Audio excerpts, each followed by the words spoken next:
We're going to get into 1 Corinthians chapter 10, but to lay the groundwork, I'm going to lay out a couple of things that I haven't mentioned in some of the other videos, but I have talked about separately and needs to be made clear. As I go into this, West Hebrew Israelites are going to go into chapter 1, where the audience is called saints, and they're going to say, look, Psalm 50, Psalm 148, they're saints, they're Israelites. No. That is in Hebrew, the Hebrew word kasid, which translates into Greek as hasios. Here in 1 Corinthians chapter 1, the saints are with the Greek word hagios. That is a different term that is in Hebrew kadash, as we see, for example, in Daniel chapter 7. Foreigners can be kadash. How do we know? Deuteronomy chapter 23:14 says the camp must be holy.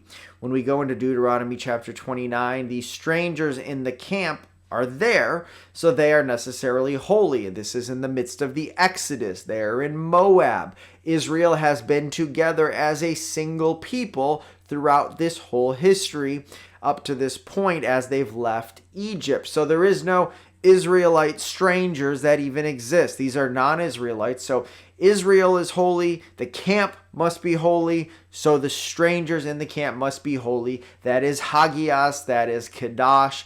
That is to say they are saints. The other issue we're going to address right away is brethren. Yes, they are called brethren in chapter 10. Now, does that mean they're Israelites? No, it does not.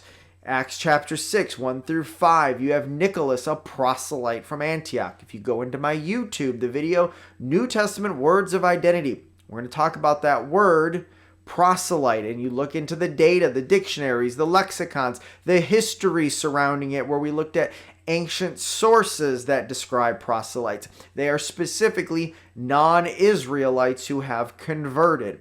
As it says in the Exegetical Dictionary of the New Testament, of non-Jewish parentage. And of course, in that source, they're using Jewish to refer generally to Israelites, as effectively every biblical dictionary does. So going into the text of 1 Kings chapter 10, starting in verse 1, King James Version says, "Moreover, brethren, I would not that ye should be ignorant, how that all our fathers were under the cloud, and all passed through the sea, and were all baptized unto Moses in the cloud and in the sea." So the argument goes something like this. Our fathers refers to the Exodus. It was Israelites in the Exodus, and so these people being addressed must be Israelites. Now, first, that does ignore the fact that there were foreigners, the mixed multitude, that also were in the Exodus. But we're going to set that aside completely and just ignore that for the time being. What I want to first address is the fact that we have a mixed audience in the book of 1 Corinthians. Now, 1 Corinthians chapter 12, 2, we've talked about already, and it refers to those who were Gentiles, and we notice that that referred to them now being part of the church. But however you want to take it, the fact remains is that there were Jews in the church, and the Jews were distinct from those that were specifically called out in 1 Corinthians chapter 12, verse 2. So we have two distinct groups. So if one of those groups can be addressed distinctly in 1 Corinthians chapter 12, verse 2, there's no issue with Paul addressing the other group distinctly in 1 Corinthians chapter 10. When we go into Acts chapter 18, we see here that there were Jews and Gentiles in the church at Corinth. How do we know? After these things, Paul departed from Athens and came to Corinth and found a certain Jew named Aquila, born in Pontus, lately come from Italy, and his wife Priscilla, because that Claudius had commanded all Jews to depart from Rome, and came unto them. Notice verse 4. And he reasoned in the synagogue every Sabbath, and persuaded the Jews and the Greeks. So there were Jews and Gentiles both in the church, and there is nothing to prohibit him at one point addressing his Jewish audience, and at another point addressing the Gentile audience.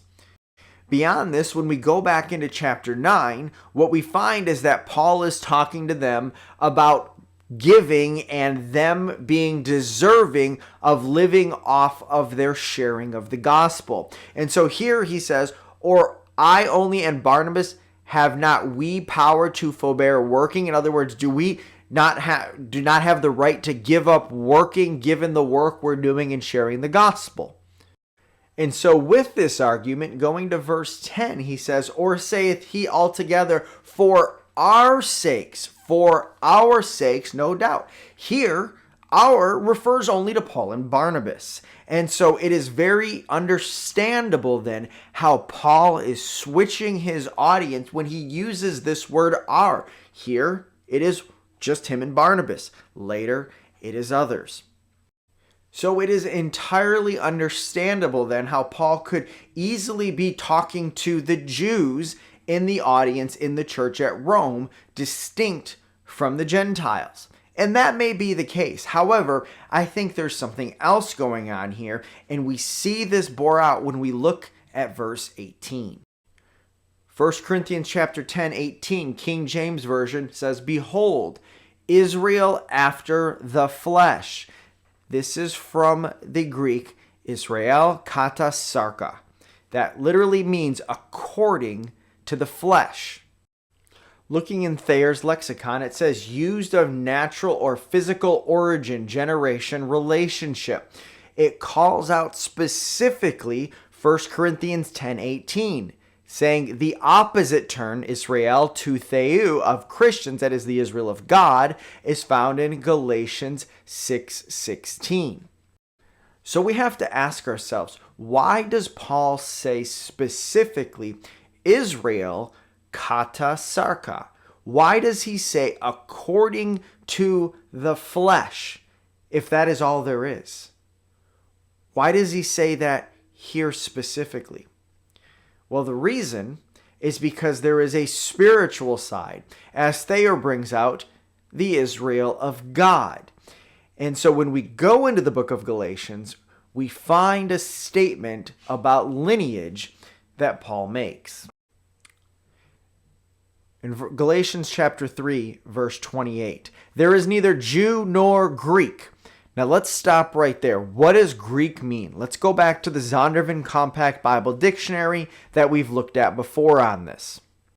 It says, Grecia is Greece, the home of the Hellenists. Greeks and Grecians, however, are to be distinguished. Greeks are generally those of the Hellenic race, but the word may be used to indicate non-Jews, foreigners, and aliens. So going back to this verse, there is neither Jew nor non-Jew, neither Jew nor foreigner, neither Jew nor alien. There is neither bond nor free. There is neither male nor female, for ye are all one in Christ Jesus. And if ye be Christ, as the NASB puts it, and if you belong to Christ, then are ye Abraham's seed. So belonging to Christ is the basis for being Abraham's seed. Now, it will be objected. Seeds are a bloodline. You can't become part of somebody else's seed. Well, then how can John the Baptist say this? Matthew chapter 3:9, and think not to say within ourselves, we have Abraham to our father. For I say unto you that God is able of these stones to raise up children unto Abraham. How can John look at stones upon the ground and say God can raise up children for Abraham? Well, God is certainly able to do that. And in the same way he can do that, he can take those of faith and make them the seed of Abraham. It is not a biological change. It is a spiritual change. And so with that spiritual change, there is a distinction between the Israel of God and Israel according to the flesh.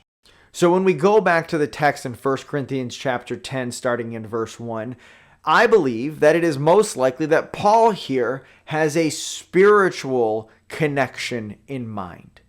While it is entirely possible he is simply talking to his Jewish audience, this seems to fit better the theme of Paul generally in his use of language, in his idea of us being descendants of Abraham, and in the contrast we see in verse 18 with Israel according to the flesh.